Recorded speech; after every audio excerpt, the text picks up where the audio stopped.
دی السلام علیکم لالا. وعلیکم سلام. ښه شنبازه ته بیا مونږه خطاب اوسې لاندې سمنګلیک سامان او سربیره دې باندې چرګان ایښي دي.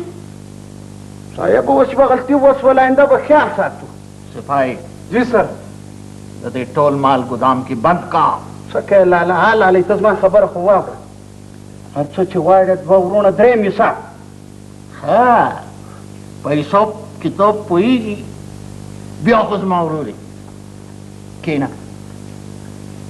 ښه په څه څه دې راوړي دي کافي.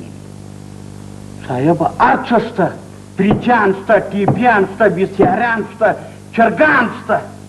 ښه ښه ښه نو بیا داسې وکړه چې یو ټي وي یو وي سي آر ښه قربان او یو دوه فریجان ښه او یو جرلس چرګان دا د لیک پرېږده. نور ته پوهېږي او مال دې پوهېږي او دا انګریز هم در سره بوزه پوه شوې. بس کور د ودان لالی شاباس سلام دی تا ته. کور د راسپېره کړلی سړی به د مفت مال باندې سم شوی. هلکه دا څنګه لیونی سړی دی؟ پرنګی ټینګ چرت. دا سړی زما د لاسه خرابېږي. د دې مال تا ته مې څو ځله وویل چې د دې مال بند کا. ټیک دي سر بند وکړه. مال بند کا. اله خبر یو څه رعایت خو را سره وکړه. خدای روی در وړم. اده سر ټي وي به د ده څه واخلو، فریج به بیا د بله څه واخلو. چپچاپ ته څوک یې چې ما ته مشوره راکوې؟ ته همیش د بل د خوا خبرې ما ته کوې. ګوره د دې سړي مال بند کا. ګدام خدای زمونږ و. صاحب زه کم یم چې زما د پلار د ګدام. ته خو زما در خسرلی هم جذباتي یې. ته زما خبره ومنه، زما خبره ته غوږ ونیسو. صاحب لالی قربان پر ته سلام دی تا ته په دواړه لاسو. ما سره د درې بینډې ریډو ده، پخوانۍ ریډو، چرمیان کښوي، پښین کښوي، کوچلا کښوي، د وزو گنج کښوي. هغه پرېږده ملک جان اختر جان خوږ مجلس بیا کښوي. سپاهي دا خو ما سره مسخري کوي لګیا دی. سر د بې تعلیمه خلکو وي داسې خبرې. بې تعلیمه هم دی، سمګلر هم دی.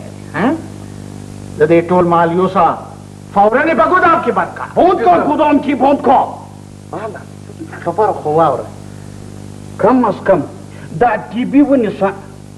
ټي بي شته. دا یو فریج راکړه. دا یو ټي وي مونږ ته داسې راکوي لکه خیرات چې راکوي.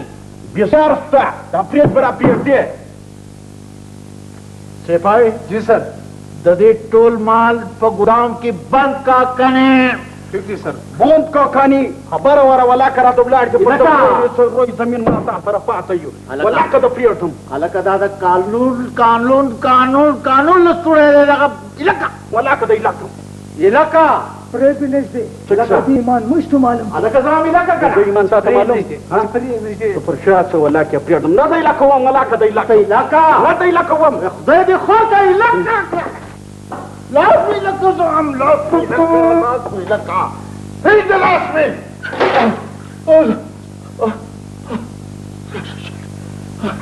هغه ټي وي هغه ویسیار هغه کشم هغه فریجان.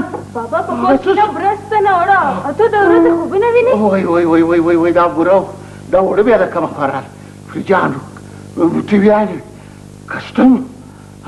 هلکه تا ته وایم ادرې بېډې ریډیو راوړه. هم د سترګو سترګو قبول ته هغه ریډیو راوړه. اوس د یوې شي د زور نه څه وکړم لالا چې دا د بلا لور ووینم ځکه مرسته ورګرځي او اسمانم. دا د مشکل آسان بابا خورده ده او دا وخوره او چې نن راله شل پر باندې واچو. زه هم در سره یم. ښه لالا ته داسې خبرې چې بیا یو طرف ویلی شي. یاره ته هم کمال کوې. ویرېږه مه شعر څه شعر. چیرې یې کمجوره چې کار ووینې ځان پټ کړې. ګرده کور مې درپسې وغوښتی. دا لوښي څوک ومینځي؟ ورمخته سه مه ویرېږه ورمخته سه ورمخته سه. ښځې ما د نن څه فیصله کړې ده چې زه د نن څخه وروسته لوښي نه مینځم. څه دې وویل؟ یو وار بیا ووایه. نو ما کله چې نه مینځم چیرې پراته دي راوخېږه. ای کور د پر کوړه که چرګه بار څه خو